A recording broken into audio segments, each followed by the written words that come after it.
शुरू कर दो। हाँ भाई, चलिए सभी को मेरी राम राम, सत श्री अकाल, आदाब। और आशा करता हूँ कि आप स्वस्थ होंगे और मस्त होंगे और मेरे साथ रहते हैं तो ज़बरदस्त भी होंगे। ठीक है, अब बात करते हैं अपने, हम लोग कर रहे थे अपने प्रजामंडलों के टॉपिक की तरफ, और हम पढ़ रहे थे क्या, मेवाड़ प्रजामंडल। मेवाड़ प्रजामंडल को मैंने आपको कहा था, पीछे बताया भी था कि मेवाड़ प्रजामंडल को ही हम कौन सा प्रजामंडल भी बोल सकते हैं, उदयपुर प्रजामंडल। मेवाड़ प्रजामंडल को ही हम क्या कहते हैं, उदयपुर प्रजामंडल भी कहते हैं। ठीक है, मेवाड़ प्रजामंडल की स्थापना सन 1938 में हुई, ये मैंने आपको बता दी थी। और एक बार मैं पूरा रिवीजन करवा रहा हूँ, क्योंकि अभी क्या है, अभी अपने को नेक्स्ट क्लास जब हमने ली है तो इस क्लास में थोड़ा गैप हो गया है, तो इस रीजन से मैं आपको एक बार आपको वापस उसी एटमॉस्फेयर में लेके आ रहा हूँ कि आपको ये लगे कि हम लोग प्रजामंडल पढ़ रहे थे। और प्रजामंडलों में हम क्या पढ़ रहे थे, उत्तरदायी सरकार को स्थापित करने वाली संस्थाओं का योगदान। ठीक है, चलिए बात करते हैं। मेवाड़ प्रजामंडल 1938। मेवाड़ प्रजामंडल की स्थापना करने वाले व्यक्ति कौन थे, माणिक्यलाल वर्मा। माणिक्यलाल वर्मा जिन्हें मेवाड़ का क्या कहा जाता है, गांधी कहा जाता है। माणिक्यलाल वर्मा के दिमाग में आया कि हम एक ऐसे प्रजामंडल की स्थापना करते हैं जो प्रजामंडल हमारे मेवाड़ में उत्तरदायी सरकार की क्या करेगा, स्थापना करेगा। मैं संपूर्ण डिटेल में नहीं, केवल मैं क्या कर रहा हूँ, रीकैप कर रहा हूँ, उसको क्या है एक बार रिवीजन करवा रहा हूँ, तो वो क्या होगा, शॉर्टकट में रिवीजन चलेगा, लेकिन चीजें सारी बता दूंगा जो फैक्ट है। फिर उसके बाद माणिक्यलाल वर्मा ने एक व्यक्ति के घर पर मीटिंग रखी, और उस व्यक्ति का नाम जो था, उसका नाम क्या था, बलवंत सिंह मेहता। क्या नाम था, बलवंत सिंह मेहता। बलवंत सिंह मेहता के घर पर मीटिंग रखी, और मीटिंग रखकर इन्होंने वहां पर ये निश्चय कर लिया कि हम एक ऐसी संस्था का निर्माण करेंगे जो संस्था मेवाड़ के अंदर क्या करेगी, उत्तरदायी सरकार की डिमांड करेगी। और यही रीजन था जिसके कारण इन्होंने मेवाड़ प्रजामंडल की स्थापना जो है वो किसके घर पर करी, बलवंत सिंह मेहता के घर पर। और कब करी, 24 अप्रैल 1938। अब बलवंत सिंह मेहता के घर पर जब स्थापना की है तो बलवंत सिंह मेहता को ही इसका क्या बना दिया गया, अध्यक्ष बना दिया गया। और उपाध्यक्ष की बात आई तो उपाध्यक्ष जो है वो किसको बनाया, भूरेलाल भैया को बनाया। और साथ ही साथ सचिव जो है वो स्वयं कौन बन गए, माणिक्यलाल वर्मा। माणिक्यलाल वर्मा जो है उस समय क्या थे, मेवाड़ के अंदर एक प्रधानमंत्री हुआ करते थे जिनका नाम क्या था, धर्मनारायण काक। धर्मनारायण काक को ये पता लगा कि इनके द्वारा जो है मतलब एक संस्था बनाई गई है, और उस संस्था में लगभग 15 दिन के अंदर ये लोग जो है वो 5000 से ऊपर चले गए हैं। लोग लगातार इनके साथ क्या कर रहे हैं, जुड़ रहे हैं। तो ऐसी प्रसिद्धि को देखकर धर्मनारायण काक ने उसी समय इस प्रजामंडल पर क्या लगा दी, रोक लगा दी। ध्यान रखिएगा बात, क्या लगा दी, उस पर रोक लगा दी। अब रोक लगा दी, अब ये जो चीज है इसको हम बात केवल इतना पढ़ सकते हैं कि 1938 के मेवाड़ प्रजामंडल से पहले जब हम बात कर रहे हैं हरिपुरा अधिवेशन की, जो कांग्रेस का हरिपुरा अधिवेशन हुआ था 51 नंबर का, और ये 51वां जो अधिवेशन है कांग्रेस का, ये गुजरात के अंदर हुआ था। और उस जगह पर क्या थे, मेवाड़ प्रजामंडल से रिलेटेड 2 लोग जो है वो भाग लेने के लिए गए थे। और वो 2 लोग कौन थे, अमृतलाल सुखवाल, और एक कौन था भैया, भवानी शंकर। ये याद रखिएगा, 2 लोग गए हैं, ठीक है ना, ये ध्यान रखिएगा। अब साहब यहाँ पर क्या होता है, इस पर पाबंदी लगा दी जाती है, ठीक है ना, इस प्रजामंडल पर तो पाबंदी लगा दी जाती। तो माणिक्यलाल वर्मा को गुस्सा आता है, और माणिक्यलाल वर्मा जो है वो क्या है, उनके खिलाफ एक आंदोलन और रैली निकालना प्रारंभ करते हैं। लेकिन उदयपुर सरकार जो है वो तुरंत उनको भी क्या करती है, अपने उदयपुर के अंदर रहने पर क्या करती है, पाबंदी लगा देती है। उन पर उदयपुर के प्रवेश पर भी क्या लगा देती है, रोक लगा देती है। अब उदयपुर में रोक लग जाता है तो कहते हैं कि माणिक्यलाल वर्मा जी है वो गांधी जी से मिलने जाते हैं और कहते हैं, गांधी जी मैंने एक संस्था बनाई थी और मैं उसी संस्था के माध्यम से जो है वो क्या कर रहा था, राजनीतिक जागृति जगा रहा था, उत्तरदायी सरकार की स्थापना करने का प्रयास करवा रहा था, लेकिन उन्होंने हमें बैन कर दिया। तो गांधी जी से मिलने के बाद, आने के बाद उन्होंने क्या किया, उनसे सलाह लेकर बाद में अपने ही प्रजामंडल का अस्थायी मुख्यालय जो है वो कहाँ खोल दिया, अजमेर में खोल दिया। अब इन्होंने निश्चय कर लिया कि मैं अजमेर में रहते हुए मेवाड़ के अंदर होने वाले कार्यों का और होने वाले जागीरदारों के जुल्मों का या सरकार के द्वारा किए गए जुल्मों को क्या करूंगा, उजागर करूंगा।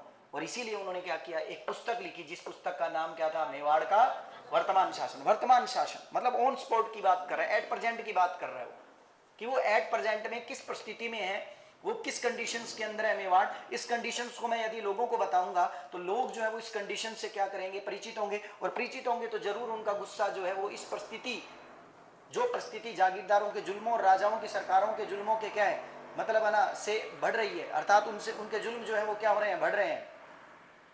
उनको क्या करेंगे, लोगों को जब पता लगेगा तो लोग उसका क्या करेंगे, विरोध करेंगे। और यही रीजन था जिसके कारण उन्होंने फिर बाद में इन सबको एक पुस्तक के माध्यम से व्यक्त किया, जिस पुस्तक का नाम क्या था, मेवाड़ का वर्तमान शासन। ध्यान रखिए, मेवाड़ का क्या था, वर्तमान शासन। अब मेवाड़ का वर्तमान शासन जो है वो सबसे इंपॉर्टेंट और मोस्ट बात क्या है, मोस्ट इंपॉर्टेंट बात है कि ये पुस्तक जो है वो किस प्रिंटिंग प्रेस ने छापी, तब याद रखिएगा उस पुस्तक को छापने वाला जो प्रिंटिंग प्रेस था वो कौन सा था, आदर्श प्रिंटिंग प्रेस था। ठीक है, आदर्श प्रिंटिंग प्रेस ने इस पुस्तक को छापा और पूरे मेवाड़ ही नहीं बल्कि आसपास के सभी क्षेत्रों के अंदर ये पुस्तक जो है वो प्रॉपर रूप से क्या है लोगों के अंदर बंटनी शुरू होगी, लोगों ने इसे पढ़ना शुरू किया। अब इस ख्याति से भी या इस बात से भी मेवाड़ सरकार को प्रॉब्लम थी। यहाँ पर 11 सितंबर 1938 को जो प्रधानमंत्री थे मेवाड़ के, जिनका नाम क्या था, धर्मनारायण काक, धर्मनारायण काक ने प्रजामंडल को अवैध ही घोषित कर दिया कि साहब आप राजा की बुराई कर रहे हो, हमारे शासन की बुराई कर रहे हो, हमारे प्रति आप क्या है पुस्तकों में मतलब ना जहर फैला रहे हो, तो आपके इस प्रजामंडल को ही हम क्या करते हैं, अवैध घोषित करते हैं। अब लेकिन वर्मा जी को लगा कि यार पहले तो इन्होंने रोक लगाई और अब इन्होंने इसे क्या कर दिया, अवैध घोषित कर दिया। तब वर्मा जी ने उनको चेतावनी देते हुए कहा साहब देखो आपने जो किया वो ठीक नहीं किया और इसके बदले में मैं आपको ये कहता हूं कि मैं है ना, ठीक है ना, पूरे के पूरे मेवाड़ के अंदर 4 अक्टूबर को, ठीक है ना, पूरे के पूरे मेवाड़ के अंदर क्या शुरू कर दूंगा, सत्याग्रह शुरू कर दूंगा। क्योंकि आप जानते हो गांधी जी के अनुयायी थे, गांधी जी के पक्षधर थे और गांधी जी भी जब भी कभी जुल्म होता था तो किस चीज की शुरुआत करते थे, सत्याग्रह की शुरुआत करते थे। तो साहब इस तरह क्या हुआ, 4 अक्टूबर को सत्याग्रह करने की चेतावनी देते हैं कौन, माणिक्यलाल वर्मा। लेकिन इससे पहले कि इनके मंत्री, इनके लोग, इनके अध्यक्ष जैसे कि बलवंत सिंह मेहता हुआ, ठीक है ना, अन्य व्यक्ति हुए, ये सारे लोग ऐसा कुछ कर पाते उससे पहले इन्होंने इन लोगों को पकड़ना क्या कर दिया, शुरू कर दिया। और साथ ही साथ जब इन्हें पकड़ना शुरू किया तो भूरेलाल भैया इनके हत्थे चढ़ गए और उन्हें गिरफ्तार कर लिया गया और गिरफ्तार कर किस जेल के अंदर बंदी बना दिया, सराड़ा जेल के अंदर क्या कर दिया, बंदी बना दिया। अब सराड़ा जेल जिसको हमारे मेवाड़ के अंदर मेवाड़ का काला पानी कहा जाता है, कहते हैं कि जितने भी राजनीतिक कैदी हुआ करते थे मेवाड़ के और उन्हें एक प्रकार से काले पानी की सजा दी जाती थी तो उनको किस किले में डाल दिया जाता था, सराड़ा के किले में डाल दिया जाता था। अब इनको सराड़ा के किले के अंदर नजरबंद कर दिया। यहां पर मैं कई बार आपको पीछे भी बता चुका था और फिर दोबारा एक बार रिपीट कर देता हूं कि जितने भी राजनीतिक लोग हैं जब भी कोई आंदोलन करेंगे तो ऐसी स्थिति में राजाओं के पास जेलें बनी हुई नहीं है, ध्यान रखना, क्योंकि वास्तविक रूप में अंग्रेजों की जो जेल बनाई हुई थी वो केवल कहां थी, अजमेर में, जिसको केंद्रीय जेल का नाम दिया गया था। तो राजाओं की जेलें क्या थी, राजाओं की जेलें थे उनके दुर्ग, उनके किले, और इसलिए ज्यादातर वो लोग उन्हीं किलों में और उन्हीं दुर्गों में उन्हें क्या किया करते थे, नजरबंद किया करते थे। इसी कारण से जब हम मारवाड़ प्रजामंडल भी पढ़े थे तब भी ये पढ़ा था कि हमने व्यास जी को जब मारवाड़ प्रजामंडल के दौरान गिरफ्तार किया तो उन्हें बंदी किस दुर्ग में बनाया गया था, सिवाना दुर्ग। मारवाड़ के अंदर मारवाड़ की शरण स्थली चलेगी और उनके अंदर बंदी बनेंगे और मेवाड़ में चलेगी तो बात कहां चलेगी, मेवाड़ की शरण स्थली की। और मारवाड़ की शरण स्थली क्या कहलाती है, सिवाना दुर्ग, और मेवाड़ की शरण स्थली क्या कहलाती है, कुंभलगढ़ दुर्ग।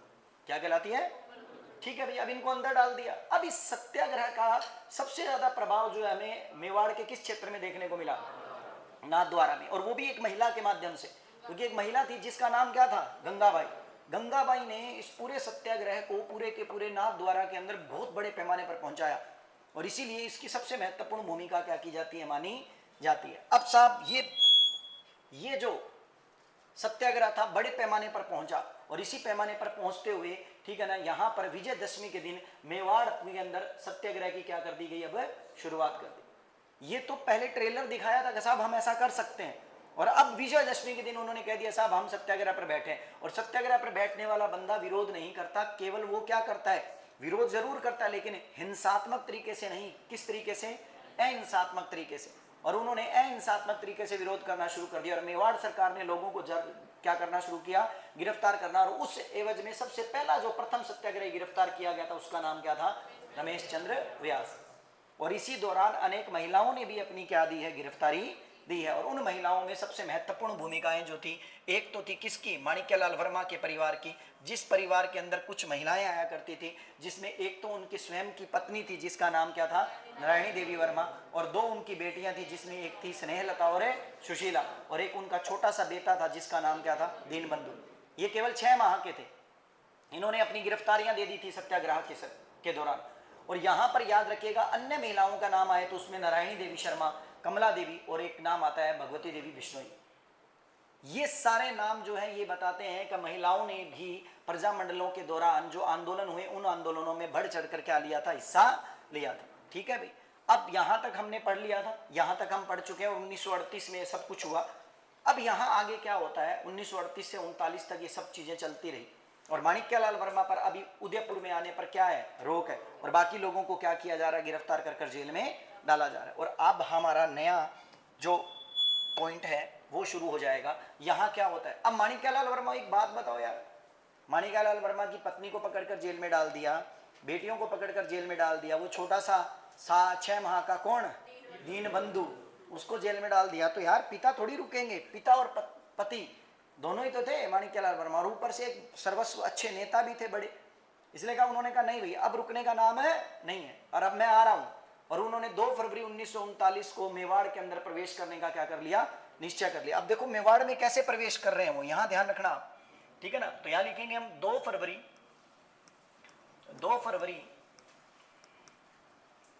1939 को बजाज जी 39 को वर्मा जी, ठीक है ना, टोंक का एक क्षेत्र पड़ता है देवली, ठीक है ना, कौन सा है, देवली, ठीक है ना, पढ़ा था ना 1857 की क्रांति के अंदर, देवली एक क्या थी, सैनिक छावनी थी, है ना। 2 फरवरी 1939 को माणिक्यलाल वर्मा जो है वो देवली टोंक से, ठीक है ना, देवली टोंक से होते हुए कहाँ प्रवेश करते हैं, उदयपुर में प्रवेश करते हैं, ध्यान रखना, प्रवेश करते हैं, ये ध्यान रखें। लेकिन अब एक बात बताइए, ये तो चलो प्रवेश करते हैं, मान लिया बात भाई, लेकिन क्या मेवाड़ सरकार इन्हें प्रवेश करने देगी, नहीं, क्योंकि इससे पहले माणिक्यलाल वर्मा पर मेवाड़ सरकार ने क्या लगा रखी है, पाबंदी लगा रखी है, रोक लगा रखी है, और जब ये एंटर करेंगे उसके बावजूद भी तो इन्हें क्या कर लिया जाएगा, गिरफ्तार। इसीलिए याद रखिएगा जब उदयपुर में प्रवेश करते हैं माणिक्यलाल वर्मा तो वर्मा जी को क्या कर लिया जाता है, वर्मा जी को क्या कर लिया जाता है, गिरफ्तार। वर्मा जी को क्या कर लिया गया भैया, गिरफ्तार कर लिया गया। अभी मैंने बताया वर्मा जी को गिरफ्तार कर लिया गया, और मैंने कहा था कि इन नेताओं को गिरफ्तार करने के बाद प्रजामंडलों में हम एक चीज देखते हैं कि इनको गिरफ्तार कर कहाँ रखा गया, किलों में या दुर्गों में बंद करके रखा गया। और यहाँ पर माणिक्यलाल वर्मा को बड़ा इंपॉर्टेंट और मोस्ट क्वेश्चन है ये, ठीक है ना, किस दुर्ग में बंदी बनाकर रखा गया था, तो मैंने अभी बताया किस में भाई, कुंभलगढ़ में। तो यहाँ याद रखिएगा इन्हें बंदी बनाया गया, गिरफ्तार कर लिया गया और नजरबंद कर किस दुर्ग में रखा भाई, कुंभलगढ़ दुर्ग में रखा, या कुंभलगढ़ दुर्ग में नजरबंद रखा।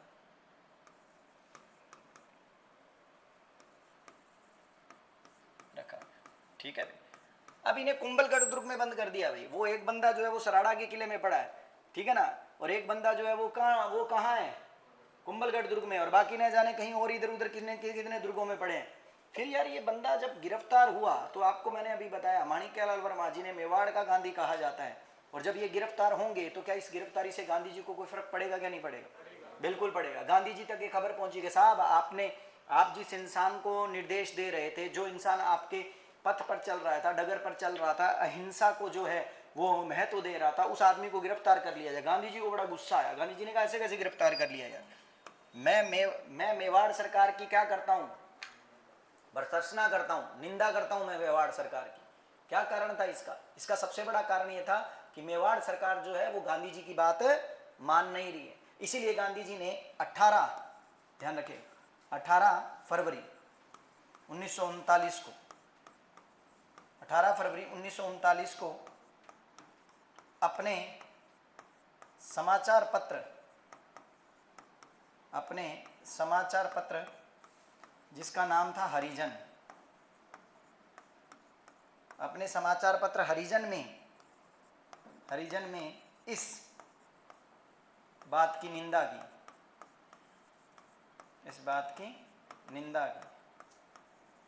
ध्यान रखिए। महात्मा गांधी का एक समाचार पत्र निकलता था हरिजन, ठीक है ना, और हरिजन समाचार पत्र में इस बात की निंदा की, इस बात की मतलब कि भी मेवाड़ सरकार ने इन सब लोगों को गिरफ्तार कर जेल में डाला है, और ये उनको डाला है जो अपनी स्वतंत्रता के लिए क्या कर रहे हैं, आवाज उठा रहे हैं। तो आप यहाँ इस बात की जगह पर मेवाड़ सरकार भी लिख सकते हो, अगर आपको कंप्लीट बात, पूरी बात नहीं ध्यान देनी है, केवल इतना याद रखना है कि किसकी निंदा की, तो आप सीधा लिख सकते हो किसकी निंदा की, मेवाड़ सरकार की निंदा की। मेवाड़ सरकार की निंदा करने फर्ज भी बनता था भाई, उसका क्या रीजन था, क्योंकि मेवाड़ सरकार, देखिए किसी भी व्यक्ति को ये अधिकार है कि वो अपनी स्वतंत्रता के लिए आवाज उठा सकता है, लेकिन इसका मतलब ये तो नहीं है कि आप चक्कर उसको क्या करोगे, जेल में डाल दोगे।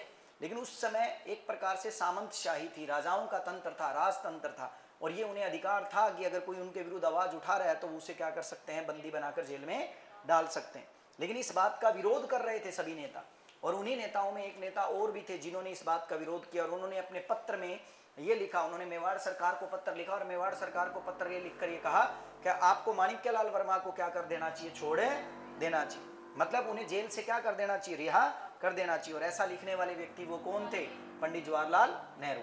ध्यान रखिएगा कौन थे, पंडित जवाहरलाल नेहरू। तो गांधी जी ने इस तरह विरोध कर दिया समाचार पत्र में लिखकर। और इधर दूसरी तरफ क्या हुआ, दूसरी तरफ नेहरू जी ने पत्र लिखकर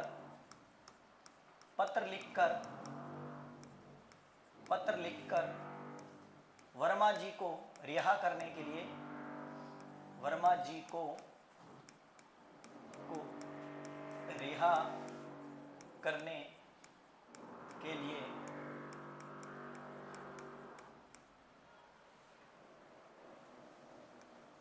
आवाज उठाई। मतलब नेहरू जी भी स्पोर्ट में आ गए कि भाई ये गलत है जो आप कर रहे हो, ठीक है ना, और आपने इन्हें बेवजह ही अंदर क्या कर रखा है, बंदी बना रखा है, ठीक है। नेहरू जी भी आए, दूसरे लोग भी आए, तब जाकर कहते हैं मेवाड़ सरकार ने माणिक्यलाल वर्मा को क्या कर दिया, रिहा कर दिया। लेकिन देखो रिहा करते करते भी लगभग कितना समय लग गया, 1 वर्ष का। 8 जनवरी 1940 को इन्हें रिहा किया, और आप देखो इन्हें गिरफ्तार कब किया, 39 में। तो ये चीजें थी जिनमें हमें लगता है कि ये नेता केवल आवाज उठाते थे। इन्होंने काफी लंबा समय भी अपना जो है वो कहाँ बिताया है, जेलों में भी बिताया है। तो इस तरह से आवाज उठाई, और आवाज उठाई तब जाकर, याद रखिएगा अगली बात करें हम तो जनवरी 1940 में वर्मा जी को रिहा कर दिया भैया, वर्मा जी को क्या कर दिया, रिहा कर दिया।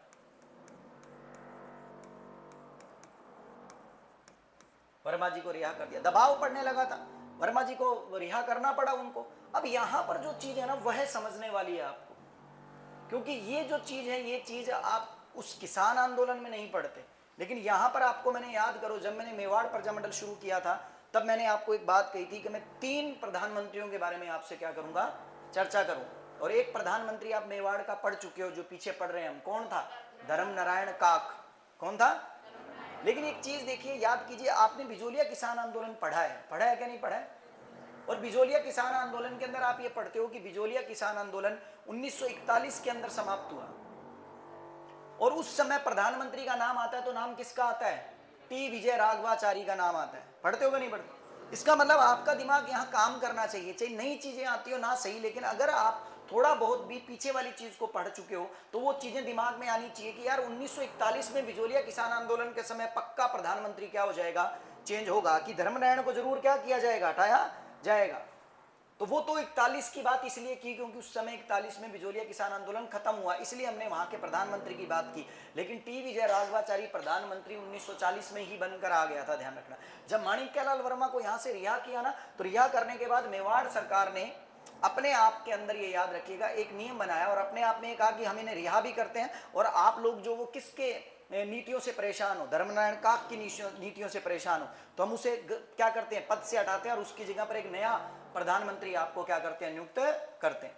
अब आप यहां सोचिए कि वो प्रधानमंत्री बदला तो उस प्रधानमंत्री ने ही बिजोलिया किसान आंदोलन को समाप्त करने में अपना क्या दिखाया, योगदान दिखाया। इसका मतलब जो वेंकटाचारी है, जो टी विजय राघवाचारी है, सॉरी, तो टी विजय राघवाचारी है, वो क्या है, धर्मनारायण काक के स्थान पर आया है, तो वो अपने आप को थोड़ा पोलाइटली दिखाने के लिए वहां बिजोलिया के लोगों के साथ समझौता कर रहा है, ताकि उस क्षेत्र के लोग भी जो हैं वो क्या है, सरकार के पक्ष में आकर खड़े हों, और वो अपने आप में किधर से अपने आप को अलग कर लें, प्रजामंडल से क्या कर लें, अपने आप को अलग कर लें। कहने का तात्पर्य यह है कि उनके दिमाग में रहे कि सरकार ने हमें ये चीजें दी हैं तो हमें तो अब किस में भाग नहीं लेना, उत्तरदायी सरकार की डिमांड में भाग नहीं लेना। तो ये बहुत बड़ी बात है कि जब इंसान का दिमाग डाइवर्ट करना हो ना, तो डाइवर्ट करना हो तो उसको वो दे दो जो उसे चाहिए, तो वो उस जगह पर जाना बंद कर देगा जो आप जिसके लिए आवाज उठा रहे हो। यहां भी सेम का कि मेवाड़ की अधिकांश जनता जो थी वो अपने आप में, ठीक है ना, बिजोलिया के आंदोलन को समाप्त भी करवाना चाहती थी। और देखो टी विजय राघवाचार्य ने अपने राजस्व मंत्री को भेजकर वहां की मांगों को देखकर, उन लोगों को जमीनें देकर उनकी मांगे क्या कर ली, पूरी कर ली, और उस आंदोलन का क्या करवा लिया, अंत करवा लिया। तो यहां पर याद रखना होगा कि जनवरी 1940 में वर्मा जी को रिहा किया, तथा ध्यान रखिएगा, तथा तथा धर्मनारायण काक की जगह धर्मनारायण काक के स्थान पर धर्मनारायण काक के स्थान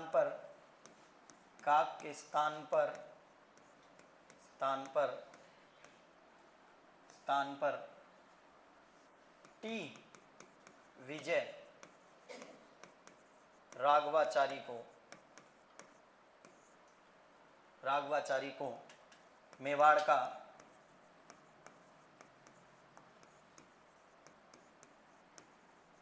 प्रधानमंत्री नियुक्त किया।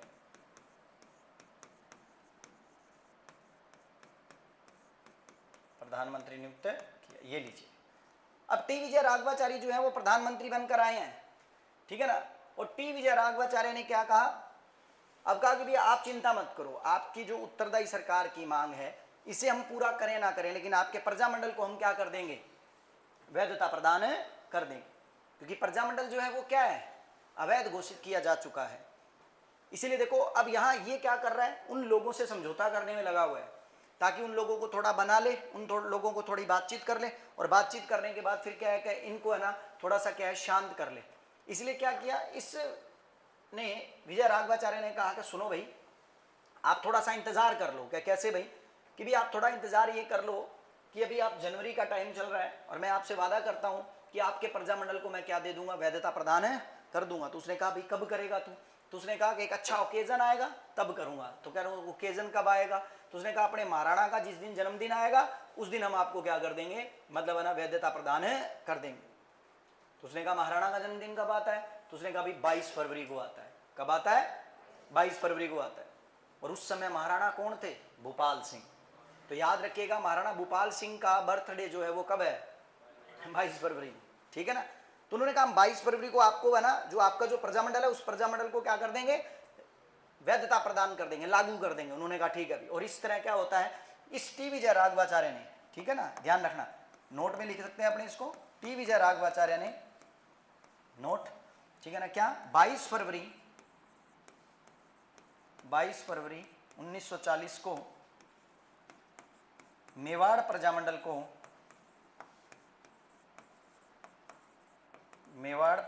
को वैधता प्रदान की।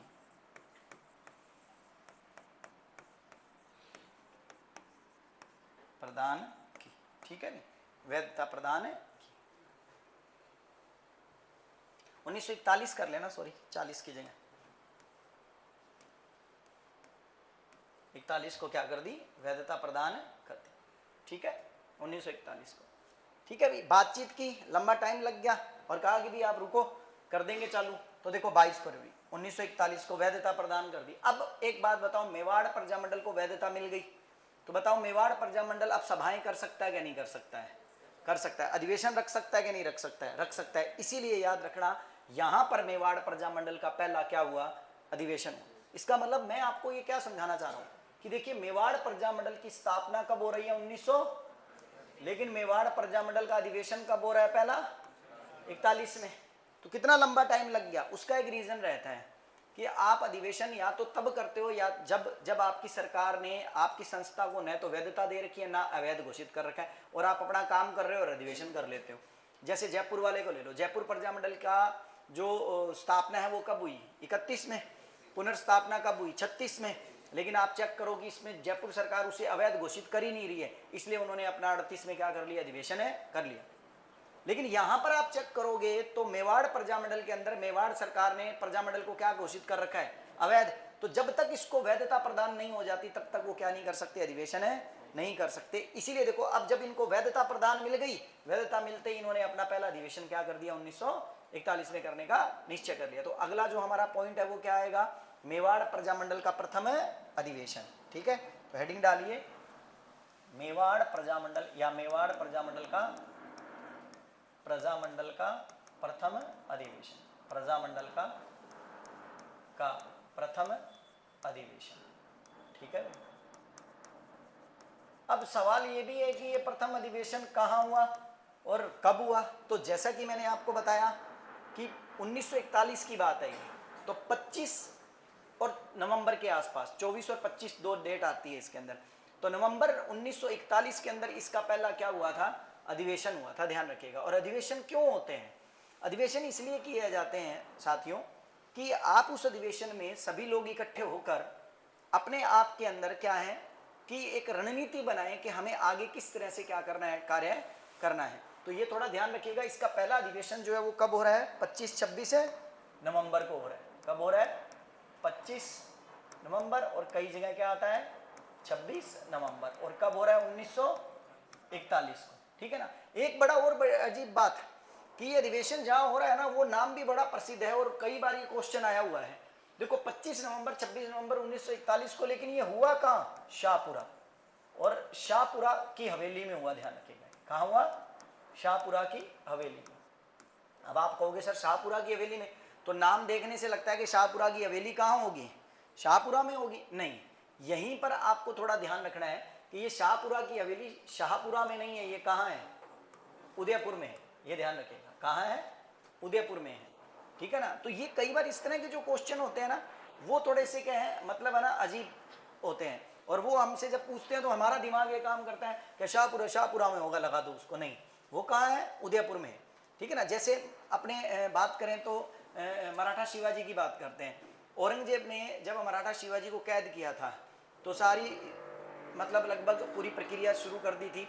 तो कैद करने के बाद उनको कैद कहाँ किया था, आगरा के दुर्ग में। लेकिन आगरा के दुर्ग में अंदर कहाँ कैद किया था, तो बड़ा आश्चर्य की बात है, जयपुर भवन में कैद किया था। अब आपसे कहा जाए कि शिवाजी को जयपुर भवन में कैद किया गया, तो आपका दिमाग काम करेगा, जयपुर भवन तो कहाँ होगा, जयपुर में होगा। लेकिन नहीं, वो कहाँ है, आगरा में है, ठीक है ना। क्यों है, क्योंकि आगरा के दुर्ग के अंदर राजाओं का अपना एक स्थान हुआ करता था, ठीक है ना। तो उस जगह पर केवल जयपुर के राजा रहा करते थे, तो इसलिए उसे जयपुर भवन कहा जाता था। और वहीं पर क्या है, मतलब है ना, जयसिंह के पुत्र राम सिंह के हवेली के अंदर उसे कैद किया गया था, जिसको जयपुर भवन का नाम दिया जाता था। तो इस तरह के जो क्वेश्चन होते हैं ना, वो थोड़े क्या होते हैं, मतलब है ना, आदमी को पजल करने वाले होते हैं। तो थोड़ा ध्यान रखिएगा, शाहपुरा हवेली जरूर है, लेकिन ये याद रखिएगा वो पड़ती कहाँ है, उदयपुर में। दूसरी बात, अब जब अधिवेशन हुआ है तो अधिवेशन का कोई ना कोई तो क्या होगा, उद्घाटन करता होगा। तो यहां पर याद रखिएगा, इस अधिवेशन का उद्घाटन करता जो था वो कौन थे भी, आचार्य जे.बी. कृपलानी, ठीक है ना, ध्यान रखिएगा, आचार्य जे.बी. कृपलानी, ठीक है ना। झंडा समिति के अंदर पढ़ा होगा आपने इनका नाम, है ना, अब वही है आचार्य जे.बी. कृपलानी। और उद्घाटन इन्होंने किया। अब बात करें अध्यक्षता की, तो याद रखो अध्यक्षता तो फिर कौन करेंगे, स्वयं कौन करेंगे, माणिक्यलाल वर्मा। तो यहां पर इसकी अध्यक्षता जो है वो किसने की थी, माणिक्यलाल वर्मा ने की थी। और ये हमारे उदयपुर का पहला क्या था,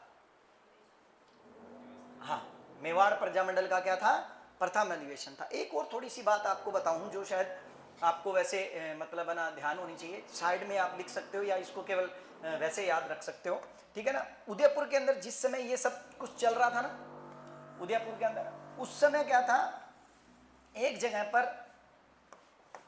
पर एक महिला भी आई हुई थी, और वहां क्या था, खादी की प्रदर्शनी लगी हुई थी, और उस प्रदर्शनी का उद्घाटन करना था। तो उस खादी की उस प्रदर्शनी का उद्घाटन करने वाली महिला जो थी वो विजय लक्ष्मी पंडित थी, ध्यान रखिएगा। कौन थी, विजय लक्ष्मी पंडित। तो ये भी याद रखिएगा, विजय लक्ष्मी पंडित ने या पंडित विजय लक्ष्मी ने खादी की प्रदर्शनी का उद्घाटन किया। ये महिलाओं की थी, ध्यान रखना भाई, ठीक है ना। और महिलाओं को क्या किया, प्रोत्साहित किया, महिलाओं को भी प्रोत्साहित किया और महिलाओं का नेतृत्व भी किया। और ये कहा कि भाई आप जो हैं वो अपने आप में क्या कीजिए, ठीक है ना, आगे बढ़िए और लोगों को क्या है, प्रजामंडल के अंदर क्या कीजिए, सहयोग दीजिए। इस तरह मतलब है ना, ये सब गतिविधियां आगे बढ़ रही थी। अब एक चीज देखिए, हम समय किसमें आ गए हैं, 41 में, किसमें आ गए हैं, 41 के दौरान। और अब आप जानते हो कि 41 के दौरान समय आ गए हैं, और ऊपर से माणिक्यलाल वर्मा पर प्रभाव किसका है, गांधी जी का। और गांधी जी जो है वो 1942 के अंदर एक आंदोलन करने की सोच रहे थे, जिसका नाम क्या था, भारत छोड़ो आंदोलन। तो यहीं पर आपको एक बात समझनी होगी कि जब कांग्रेस की एक समिति बैठी ना, कांग्रेस की एक कमेटी बैठी ना, तो कांग्रेस की कमेटी के अंदर क्या हुआ कि माणिक्यलाल वर्मा गए। और माणिक्यलाल वर्मा जब वहां गए तो वर्मा जी को यह बताया गया कि अब आपको क्या करना है अपने क्षेत्र के अंदर जाकर लोगों को भारत छोड़ो आंदोलन से जोड़ना है, उन्हें जागरूक करना है, और जागरूक करते हुए उन्हें आप क्या करो, गांधी जी के आंदोलन से जोड़ो। तो माणिक्यलाल वर्मा वापिस आते हैं और माणिक्यलाल वर्मा वापिस आकर लोगों में जन जागृति जगाना शुरू कर देते हैं। लोगों को फिर उन्हें मतलब है ना भड़काना शुरू करते हैं। राजाओं के हिसाब से तो ये भड़काना था, लेकिन हम हमारे हिसाब से ये कह सकते हैं कि जन जागृति जगा रहे थे। और इस तरह क्या हुआ, जब वो ऐसा करना शुरू करने लगे तो मेवाड़ सरकार को फिर गुस्सा आया और मेवाड़ सरकार ने चक्के फिर उदयपुर प्रजामंडल पर या मेवाड़ प्रजामंडल पर क्या लगा दी, रोक लगा दी कि भाई तुमको छूट दे दी यार, तो इसका मतलब ये थोड़ी है तुम कुछ भी कर लो, ठीक है ना। तो दोबारा, ठीक है ना, आज के बाद मेवाड़ प्रजामंडल जो है वो दोबारा नहीं चलेगा। मेवाड़ प्रजामंडल को क्या किया जाता है, रोका जाता है। इस दौरान कई लोगों को गिरफ्तार भी किया गया दोबारा, ये याद रखिएगा। तो इसका मतलब मेवाड़ प्रजामंडल पर 2 बार रोक लगी थी, ध्यान रखिएगा बात, ठीक है ना। लगी तो कई लोगों पर 2 से 3 बार रोक लगी है। जैसे मैं आपसे ये सवाल पूछूं कि बताइए कौन सा प्रजामंडल जो है जिसकी स्थापना 2 बार हुई, जयपुर प्रजामंडल। और कौन सा प्रजामंडल है, मारवाड़ भी था यार, चेंज हुआ नाम। बीकानेर भी प्रजामंडल है, बीकानेर पहली बार गंगा सिंह जी के काल में बना लेकिन खत्म हो गया, लेकिन फिर आगे उसके बाद फिर दोबारा बनाया गया।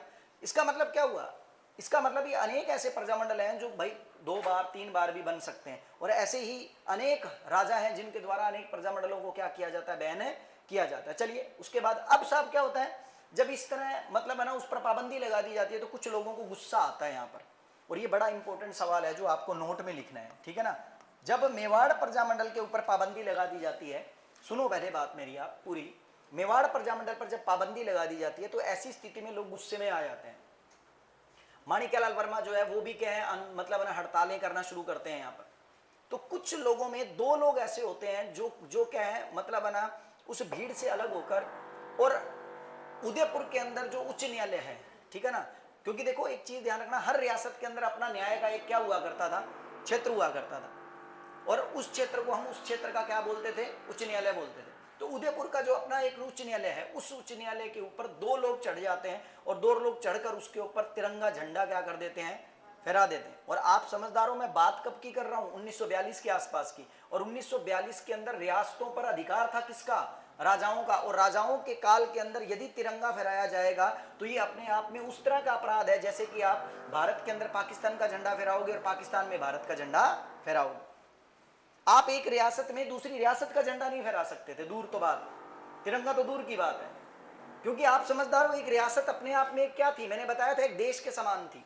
एक रियासत का राजा अगर जिस झंडे का इस्तेमाल कर रहा है वह दूसरी रियासत में नहीं फहराया जाएगा। अगर ऐसा होता है तो फिर वो दूसरी रियासत वाला राजा उस आदमी के खिलाफ क्या कर सकता है, एक्शन ले सकता है। तो यहां पर 2 लोगों का नाम आता है, जिसमें एक का नाम है रोशनलाल, एक का नाम क्या है, रोशनलाल, और दूसरे का नाम है वीरभद्र जोशी। तो यहां पर नोट में क्या लिखना है आपको, नोट में लिखने से पहले एक लाइन लिखिए, क्या लिखिए, यहां लिख लीजिए, वर्मा जी ने जनता को, वर्मा जी ने मेवाड़ की जनता को, वर्मा जी ने मेवाड़ की जनता को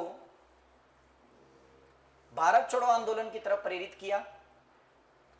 वर्मा जी ने मेवाड़ की जनता को भारत छोड़ो आंदोलन की तरफ प्रेरित किया, भारत छोड़ो आंदोलन की तरफ प्रेरित किया, प्रेरित किया, जिसके कारण मेवाड़ सरकार ने प्रजामंडल पर रोक लगा दी। मेवाड़ सरकार ने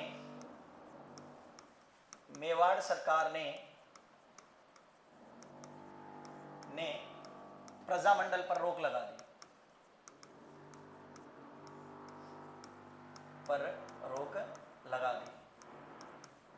लगा दी, ठीक है। उस समय वीरभद्र जोशी,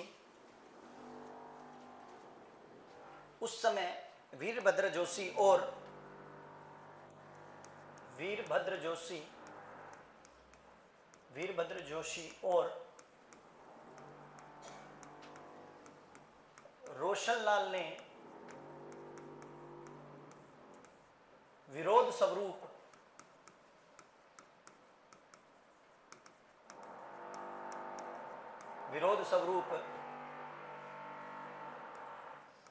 मेवाड़ उच्च न्यायालय पर या उदयपुर उच्च न्यायालय पर कि छत पर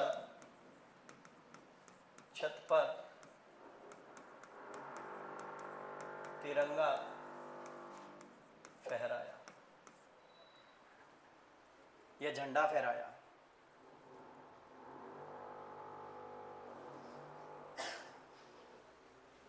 ठीक है भाई। अब साहब बड़े पैमाने पर यह आंदोलन चल रहा है, तो उस समय क्या हुआ, टी विजय राघवाचार्य को एक बात समझ में आई कि यार इस आंदोलन को शांत करने के लिए हमें किसी व्यक्ति को बीच में क्या करना चाहिए, डालना चाहिए। ठीक है ना। तो टी विजय राघवाचार्य क्या करते हैं, वेंकटाचारी को बुलाते हैं। ठीक है ना। और वेंकटाचारी को कहते हैं कि साहब आप कोई ऐसा आदमी बताइए जिससे अपने इस आंदोलन को क्या कर पाए, रोक पाए। तो राजगोपालाचारी जो हैं, जिनका नाम सुना होगा आपने, ठीक है ना, राजगोपालाचारी फॉर्मूला के बारे में भी पढ़ते हो आप पॉलिटिकल के अंदर, वही।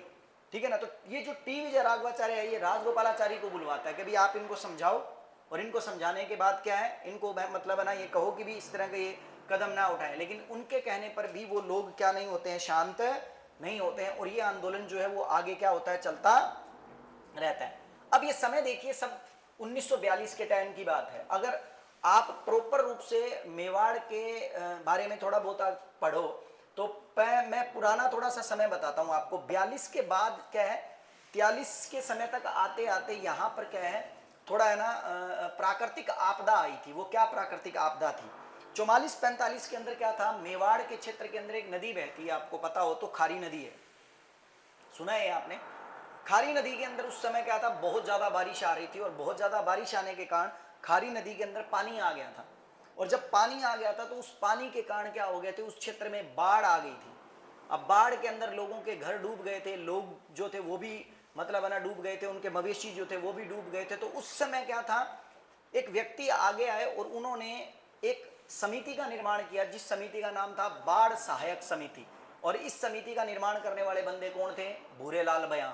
कौन थे, भूरेलाल बयां। तो ये बात भी नोट में लिख लीजिए आप, ठीक है ना, वो बात नोट में लिखी तो ये भी नोट में लिख लीजिए, नोट कि खारी नदी में बाढ़ के कारण, खारी नदी में उफान के कारण, यूं लिखो, खारी नदी में उफान के कारण मेवाड़ में, खारी नदी में उफान के कारण मेवाड़ में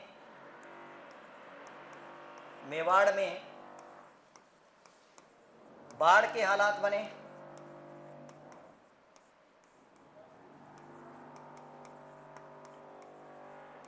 बाढ़ के हालात बने।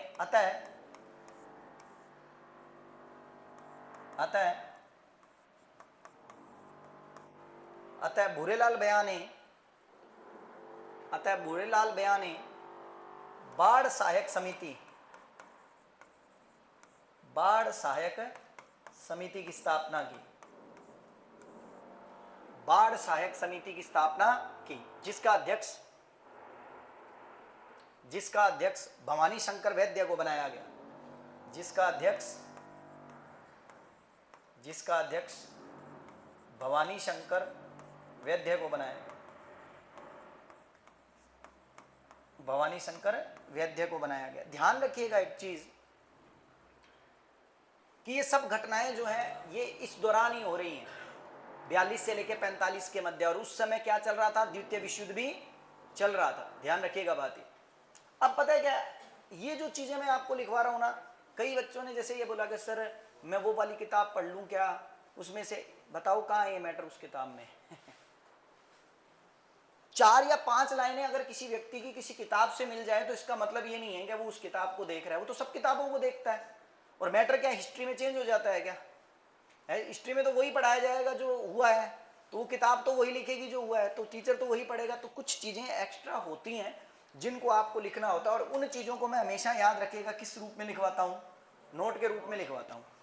तो इसलिए अगर है ना आपको पूरा मैटर नहीं भी पढ़ना ना, तो ये पढ़ना मत भूलना, ध्यान रखिएगा बात आपकी। हाँ, इनसे क्वेश्चन पक्का आता है, और खासकर से मैं जो जिनको नोट कर रहा हूँ तो मुझे लगता है उसमें से आएगा, ठीक है ना, क्योंकि मुझे लगता है ये ज्यादा इंपॉर्टेंट लाइन है। अब इसमें ये इंपॉर्टेंट नहीं रखता कि खारी नदी में कब बाढ़ आई, इंपॉर्टेंट क्या रखता है, इंपॉर्टेंट ये रखता है कि मेवाड़ में बाढ़ आने के दौरान एक समिति बनाई गई थी, जिस समिति का नाम क्या था, बाढ़ सहायक समिति। इसका अध्यक्ष कौन था, तब बात करेगा। इसका अध्यक्ष कौन था, भवानी शंकर वैद्य। और इस समिति को बनाने वाला बंदा कौन था, भूरेलाल बयां इसके साथ था, इसलिए उसमें उपाध्यक्ष का पद किसने लिया? भूरेलाल बयां ने। तो ये भी याद रखिएगा, इसमें उपाध्यक्ष के पद पर खुद आए कौन? भूरेलाल बयां। उपाध्यक्ष कौन आया? भूरेलाल बयां, ठीक है ना। तो ये जो लोग थे, इन लोगों ने आगे बढ़कर क्या है, मतलब है ना, प्राथमिकता दी है। अब आपका प्रजामंडल जो है अंतिम दौर में आ रहा है, ये मेवाड़, क्योंकि बहुत बड़ा प्रजामंडल है। दो प्रजामंडल सबसे ज्यादा बड़े हैं, एक मेवाड़ और एक मारवाड़। और ज्यादातर आप पीछे के क्वेश्चन उठा के देख लो, दो ही प्रजामंडल में से क्वेश्चन आते हैं, या तो आता है मेवाड़ में से या आता है मारवाड़ में से, ठीक है ना। या फिर उन घटनाओं के बारे में पूछता है जो घटनाएं बिल्कुल चर्चित हैं, जैसे कि डूंगरपुर प्रजामंडल पढ़ेंगे तो उसमें कुछ भी नहीं है। डूंगरपुर प्रजामंडल में केवल स्थापना का समय, संस्थापक और प्लस एक घटना इंपॉर्टेंट है, रास्तापाल कांड। अब इस रास्तापाल कांड को कुछ लोग किसान आंदोलन में भी पढ़ा देते हैं, चाहे तो कुछ लोग कहाँ पढ़ा देते हैं? प्रजामंडल में पढ़ा देते हैं। तो बात एक ही हो, तो कहीं पढ़ लो, क्योंकि वो तो उसी दौरान क्या है, चल रहा है, ठीक है ना। तो कहीं ना कहीं ये घटनाएं जो है ये भी मायने रखती हैं। तो इसलिए मैंने आपको बताया, ये जो है बोरिंग टॉपिक हो सकता है, लेकिन सबसे इंपॉर्टेंट है। आप कितनी भी परीक्षाएं उठाओ, आप चेक करना, उन सब परीक्षाओं के अंदर एक क्वेश्चन या एक से अधिक या दो क्वेश्चन आप देखना प्रजामंडल से आते ही आते हैं, या संस्था की स्थापना से क्वेश्चन पूछे ही पूछे जाते हैं, है क्या नहीं है। जब हमें पता है अच्छा वाला कि यहाँ से दो क्वेश्चन आने वाले हैं, उसके बावजूद भी हम इसको क्या नहीं करते हैं, ढिलाई में लेते हैं इसको। सिर्फ उसका कारण क्या है कि ये चीजें हमें क्या नहीं होती हैं, ऐसे बोरिंग लगती हैं कि भी ये क्या हो रहा है यार, ये क्या चल रहा है। आपको ये समझना होगा कि उत्तरदायी सरकार का दिमाग में हमारे नहीं आता ना, तो हम अंग्रेजों से कभी भी आजादी की तरफ आते ही नहीं, क्योंकि उत्तरदायी सरकार का मतलब ही क्या है? जनतंत्र। क्या है? तो ये उत्तरदायी सरकार हम बोल जरूर रहे हैं, लेकिन ये रियलिटी में जनतंत्र ही है। हालांकि उत्तरदायी सरकार जो है वो जनतंत्र का छोटा रूप है, कि उस दौरान राजा भी रहेंगे, लेकिन राजा के मंत्रिमंडल में हमारे लोग रहेंगे, जनता के लोग रहेंगे, तब वो कहलाता है उत्तरदायी सरकार। लेकिन अब तो हमारा सारा देश के अंदर ही राजा महाराजा है ही नहीं, अब तो केवल क्या है? प्रजामंडल है, ठीक है ना। तो इसलिए अपने आप के अंदर हम जनतंत्र या प्रजामंडल में अब रह रहे हैं। तो इसको थोड़ा सा समझना है आपको, कि हमें अभी राजाओं को केवल है ना मनाना है कि साहब आप हमारे लिए अपने क्षेत्र के अंदर उत्तरदायी सरकार स्थापित है कीजिए, और स्थापित करने के लिए हम में से किसी 4-5 लोगों को आप अपने मंत्रिमंडल में क्या कीजिए, रखिए, और उस मंत्रिमंडल का अंदर जो है मुख्य स्थान हमारा हो, तो हम लोगों की बात आपके मंत्रिमंडल में रख सकें, ये उत्तरदायी है, ध्यान रखिएगा। चलिए कोई बात नहीं। अब बात आती है इसके बाद क्या होता है, 1945 में मेवाड़ सरकार घबरा जाती है, और मेवाड़ सरकार को लगता है कि यार अब द्वितीय विश्व युद्ध भी खत्म हो गया, अब अपने को लोगों की डिमांड मान लेनी चाहिए। तो 1945 में मेवाड़ सरकार मेवाड़ प्रजामंडल को दोबारा क्या दे देती है? वैधता प्रदान कर देती है। तो इसका मतलब 1945 में, ठीक है ना, 1945 में प्रजामंडल को पुनः वैधता मिल जाती है। 45 में प्रजामंडल को पुनः वैधता दे दी जाती है, ठीक है ना, पुनः वैधता प्रदान की जाती है। अब आप चेक करो, अब आपको किसको याद है प्रदान की गई, ठीक है ना, की गई।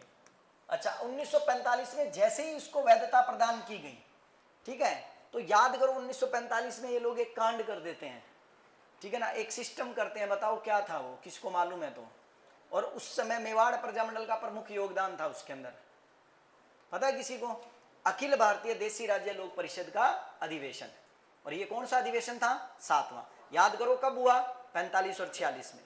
चेक कर लीजिए आप, 31 दिसंबर 1945 और 1 जनवरी 1946 को अखिल भारतीय देशी राज्य लोक परिषद का 7वां अधिवेशन कहाँ हो रहा है? उदयपुर में हो रहा है। ये इसका रीजन ये है, तभी मैंने कहा चीजों को समझना है ना तो डिटेल में पढ़ना पड़ेगा एक बार, और डिटेल उस बच्चे के लिए जिसको चीजें समझनी है, रट्टा नहीं मारनी है, ठीक है ना। इसीलिए आप ये समझो कि जब अब देखो इनको प्रजामंडल को वैधता मिल गई, अब वैधता मिल गई तो ये लोग अपने क्षेत्र के अंदर उस बड़े, ठीक है ना, दल का, अर्थात जो अखिल भारतीय देशी राज्य लोक परिषद जैसा बड़ा संगठन था, उस संगठन का अधिवेशन कहाँ करवा रहे हैं भाई साहब? उदयपुर में करवा रहे हैं। तो यहाँ पर फिर वही बात, उसको मैं अभी नहीं बता रहा, केवल समझा रहा हूँ। उसका अधिवेशन होता है, और ये अधिवेशन जो है ये कौन से नंबर का होता है? 7वें नंबर का। और इस 7वें नंबर के अधिवेशन के अंदर अध्यक्षता कौन करते हैं? उद्घाटनकर्ता करने के लिए कौन आते हैं? नेहरू जी। कौन आते हैं? नेहरू जी। और भाई इस कारण से पूरे के पूरे मेवाड़ के अंदर ये हो जाता है कि मेवाड़ सरकार जो है वो अपने आप के अंदर प्रजामंडल को स्वीकृति दे चुकी है, और अब ये लोग जो है वो क्या है, अपने आप में उत्तरदायी सरकार स्थापित कर लेंगे, और एक बड़े अधिवेशन का आगाज होता है यहाँ पर। अब मेवाड़ सरकार जो है, मेवाड़ सरकार के बारे में ये कहा जाता है कि मेवाड़ सरकार भी उस समय ये सोच रही थी कि कहीं ना कहीं हम कुछ सदस्यों को लेकर एक कमेटी का निर्माण कर देते हैं, और उस कमेटी के सदस्यों का निर्माण कर हम उत्तरदायी शासन स्थापित करने की क्या करते हैं, मतलब है ना, प्रक्रिया शुरू करते हैं, या एक संविधान बनाने की प्रक्रिया शुरू करते हैं। याद रखिएगा साथियों, ये संविधान जो है भारत का संविधान नहीं है, केवल कहाँ का है, मेवाड़ का है। कहाँ का है ये ध्यान रखिएगा। कई बार बात आ जाती है कि सर संविधान तो भिन्न बनाओ नहीं, वो भिन्न बनाओ जी। तो अरे अभी तो काम क्या चल रहा है, अभी तो 45 चल रहा है, 46 चल रहा है। अपना भारत वाले संविधान का थोड़ी ये सिस्टम करेंगे, ये अपने क्षेत्र का सोच रहे हैं कि भाई इनको लग रहा है कि हमारा क्षेत्र जब आजाद होगा, अंग्रेजों से आजाद होगा, तो राजा राजा ही रहेगा और जनता जो है वो राजा के नीचे क्या करेगी, कार्य करेगी। उनको ये नहीं था कि राजा महाराजा अपना क्षेत्र क्या कर देंगे, सरकार को सौंप देंगे और हमारे देश में क्या स्थापित हो जाएगा, जनतंत्र स्थापित हो जाएगा। अपने को क्या लगता है, राजा महाराजाओं ने अपनी रियासतें सोरे सांस सौंप दी है क्या? याद करो, पॉलिटिकल में पढ़ा होगा आपने, भाई साहब हैदराबाद वाला तो युद्ध करने के लिए चल पड़ता है, ऑपरेशन क्या करना पड़ता है उसके खिलाफ। कौन सा ऑपरेशन किया आपने ने, पोलो, पढ़ा है कि नहीं पढ़ा है? ऑपरेशन पोलो के तहत हैदराबाद को मिलाया गया है। कश्मीर वाला ले लो, जम्मू एंड कश्मीर की रियासत जो थी, आप जानते हो ना, तो वो भारत में आना चाहती थी ना, कहाँ आना चाहती थी, जूनागढ़ वाली ले लो, ठीक है ना। वो कहता मैं पाकिस्तान जाऊंगा। तो आपको क्या लगता है ऐसी और रियासतें नहीं होंगी क्या, होंगी कि नहीं होंगी ऐसी रियासतें? इन रियासतों ने बवाल मचा दिया था कि भैया हम नहीं जाते हैं, हम पाकिस्तान जाएंगे। कोई कहता मैं स्वतंत्र रहूंगा, कोई कहता भैया मैं तो विलय नहीं करता। तो इन पर सब पर लागू, इनको मतलब है ना एक प्रकार से कंट्रोल करने के लिए हमारी सरकार ने, या ये मान लीजिए अंग्रेजों ने हमें पावर दी और फिर हमने एक विभाग बनाया जिसका नाम क्या था, रियासती विभाग। क्या नाम था, रियासती विभाग। तो आपको ये समझना होगा इस विषय में कि भी ये सब चीजें जो है ना वो जुड़ी हुई हैं एक साथ। किसमें है, वो जुड़ी हुई हैं। तो चलिए 1945 में प्रजामंडल को पुनः वैधता प्रदान कर दी गई और फिर उसके बाद 1945 के अंदर किसका हुआ, अखिल भारतीय देसी राज्य लोक परिषद का 7वां अधिवेशन हुआ। तो यहां लिख लीजिए, मेवाड़ सरकार ने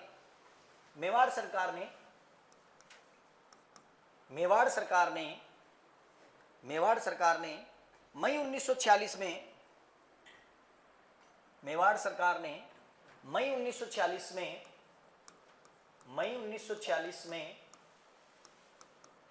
में गोपाल सिंह के नेतृत्व में, गोपाल सिंह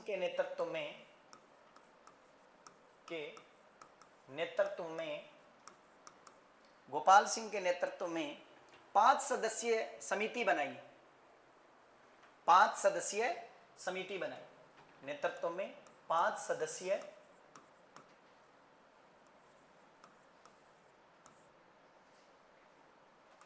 कमेटी बनाई, परंतु इसे अस्वीकृत कर दिया गया। बनाई परंतु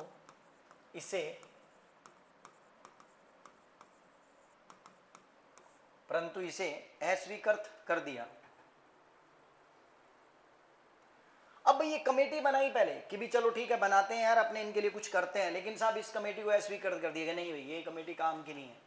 तो उन्होंने कहा क्या करना चाहते हो, क्या करना क्या नहीं चाहते हैं, एक काम करो आप। तो मेवाड़ सरकार ने एक डिसीजन लिया यहाँ, क्या डिसीजन लिया यहाँ पे, अच्छा इससे पहले प्रधानमंत्री कौन था, टी विजय राघवाचार्य या राघवाचार्य, ठीक है।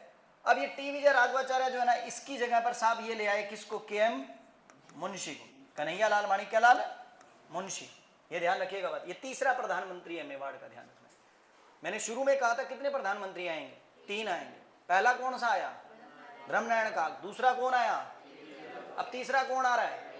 और आपने पढ़ा होगा तो ये के.एम. मुंशी कोई और नहीं है, ये के.एम. मुंशी वही है जो महाराणा का राजनीतिक सलाहकार था। और इसी के.एम. मुंशी ने उदयपुर के अंदर, याद रखिएगा, संविधान बनाने के बाद, ठीक है ना, ये घोषणा की थी कि हम आप लोगों के लिए कौन सी सरकार बनाएंगे, उत्तरदायी सरकार बनाएंगे। संवैधानिक घोषणा किस व्यक्ति ने की थी मेवाड़ में, के.एम. मुंशी ने की।